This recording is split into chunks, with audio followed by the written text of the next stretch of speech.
Hello friends, in the last video we had come across the experiment of Griffith demonstrating bacterial transformation.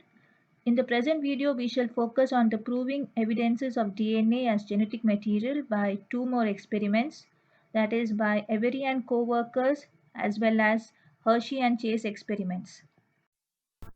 Avery and associates carried out the experiments of Griffith in vitro, that is in test tube, instead of mice, and their findings were published in 1944.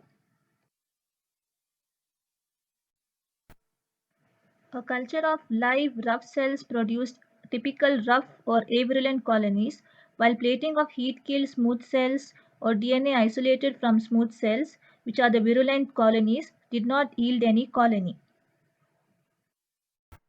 But when live rough cells were either mixed with heat-killed smooth cells or with DNA isolated from smooth cells and the mixture was placed on a culture medium containing antibodies specific for the rough cells, some colonies of the smooth cells were obtained. Anti-rough cells was used to inactivate the avirulent cells so that few transformed cells of the smooth types may not be overrun by them. These findings prove that DNA is transforming principle, but as DNA preparation do contain traces of protein and RNA, experiments was carried out further. Smooth DNA was treated with RNase, the enzyme which digests RNA, or proteases, the enzyme which degrade proteins, before it was mixed with the rough cells. In both the experiments, some smooth cell types of colonies were obtained. These findings show that traces of RNA and proteins present as impurities in the smooth DNA preparation were not responsible for transformation.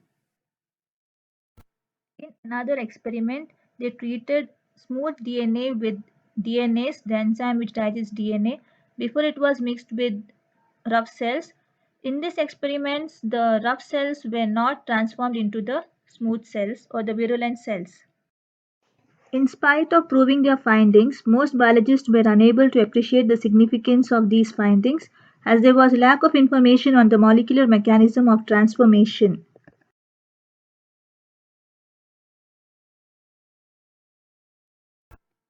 Then coming to experiments of Hershey and Chase. Hershey and Chase in 1952 conducted a series of experiments in T2 phage, a bacteriophage, or a virus attacking the bacterium E. coli or Escherichia coli. These experiments gave direct evidences that DNA is a genetic material. The experiments consist of labeling a group of T2 phage with radioactive sulfur S35 and growing them in E. coli bacteria labeled with the radioactive sulfur. Sulfur is a component of protein and not DNA. Hence, these phages incorporate radioactive sulfur in their protein coat. Similarly, another group of phages labeled with radioactive phosphorus. Phosphorus is a component of DNA and not protein. Hence, these phages incorporated radioactive phosphorus in their DNA. These labeled phages are allowed to infect two separate cultures of E. coli. The phages multiply in E. coli and are released as daughter cells after 20 minutes. These daughter phages were tested for radioactivity. Phages containing radioactive sulfur did not transmit their radioactivity to their daughter phages. So here it clearly mentions that DNA is the genetic material. This led to the universal acceptance where DNA of T2 phage is transmitted from one generation to the next and not the proteins. This video is a brief understanding. For more detailed information, here you will find the list of references. Thank you.